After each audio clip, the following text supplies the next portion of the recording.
Welcome, dear viewers, to a truly astonishing saga unfolding in the glittering, yet often treacherous, world of Hollywood. A narrative so intricate it feels ripped from the pages of a suspense novel.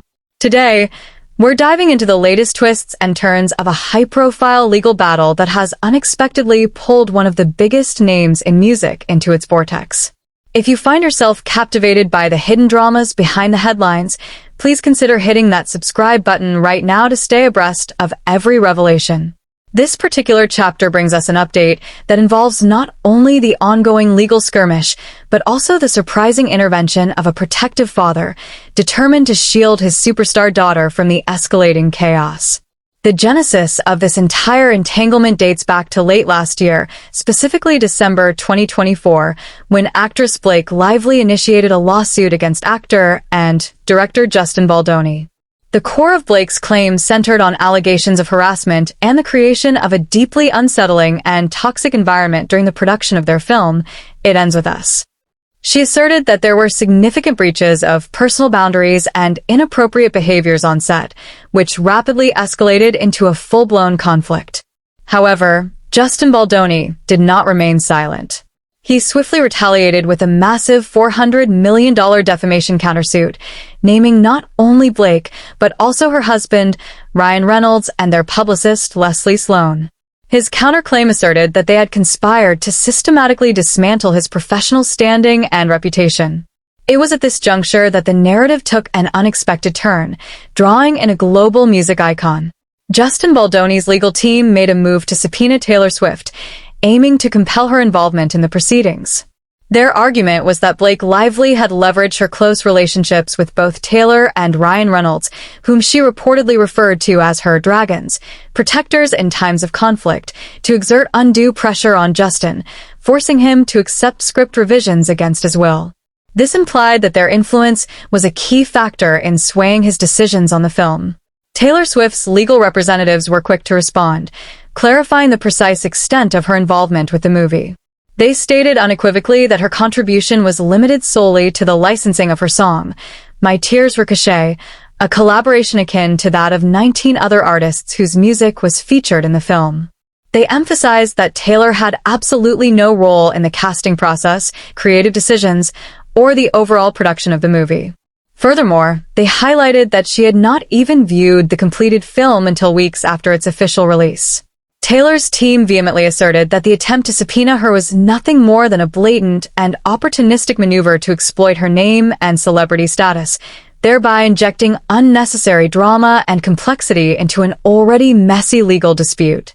However, the story took an even darker turn when information emerged from Justin Baldoni's camp, alleging a shocking threat.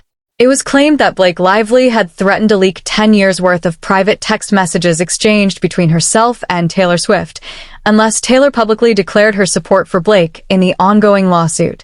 Justin's lawyer, doubling down on this grave accusation, affirmed that this was genuine information he had received from a source intimately connected to Taylor, confirming Blake's alleged threat.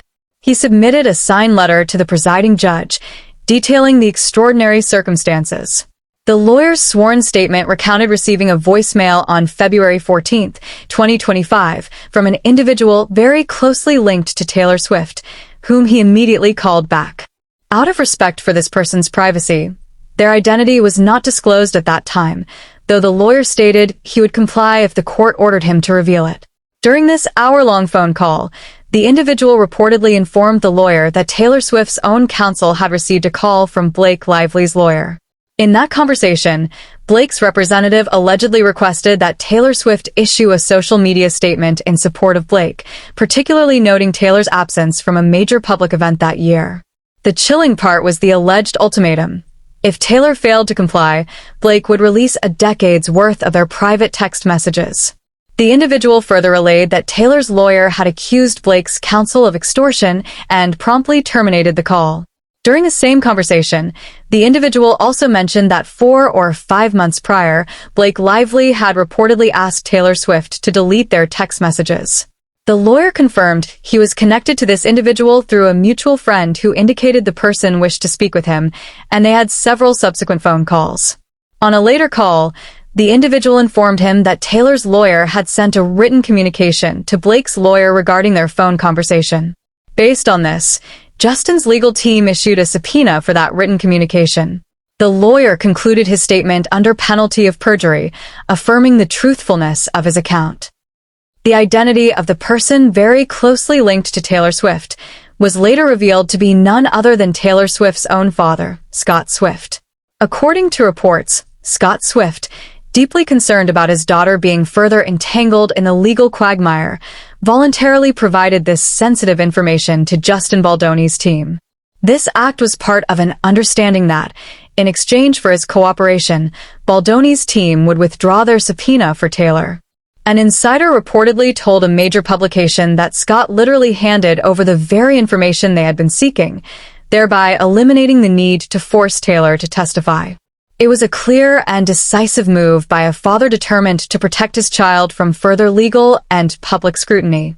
Despite the dramatic back and forth concerning these alleged threats, the judge overseeing the case ultimately ruled that these specific allegations were inadmissible in court, deeming them improper and irrelevant to the core legal arguments. Following this ruling, Justin Baldoni promptly withdrew his subpoena against Taylor Swift. This move, while seemingly abrupt, made sense given that the information they sought had already been provided by Scott Swift. While Taylor is now legally in the clear, the repercussions for her friendships are a different story entirely. This entire ordeal has undeniably driven a significant wedge between Taylor and Blake, casting a long shadow over their once close bond.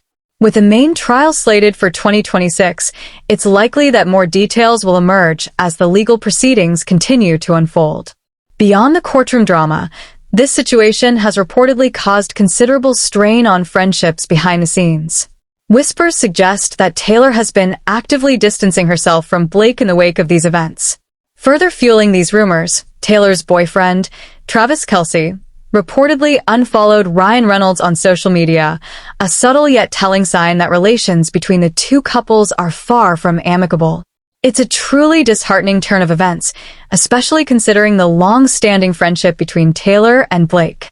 The fact that Taylor's own father felt compelled to speak with Justin's lawyers, alleging threats and demands to delete text messages, paints a grim picture of the state of their relationship. It's a messy situation, and many wonder why Blake would ever consider crossing Taylor Swift, given her immense influence, formidable legal team, and the intense public scrutiny she constantly faces. Taylor, acutely aware of her public image, strives to avoid any missteps, and this controversy is certainly not a good look for Blake. Regardless of public opinion on the lawsuit itself, the allegations of Blake attempting to coerce Taylor into public support have undoubtedly cast her in a negative light.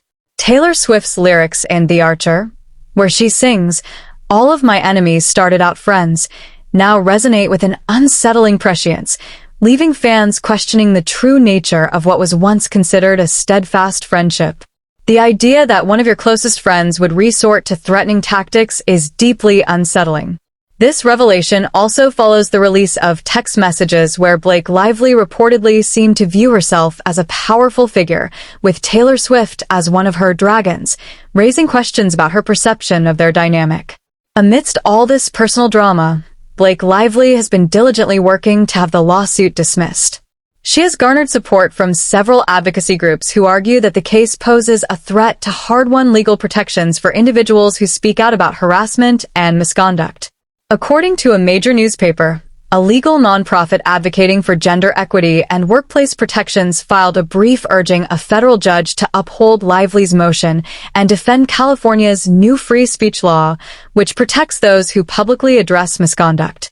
Another letter of interest was filed by a harassment survivor who described being sued for defamation after speaking out, stating that the law in question could have spared her years of legal hardship.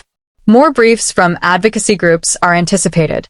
Blake Lively invoked California Civil Code Section 47.1, enacted in 2023, as part of her motion to dismiss Justin Baldoni's $400 million countersuit.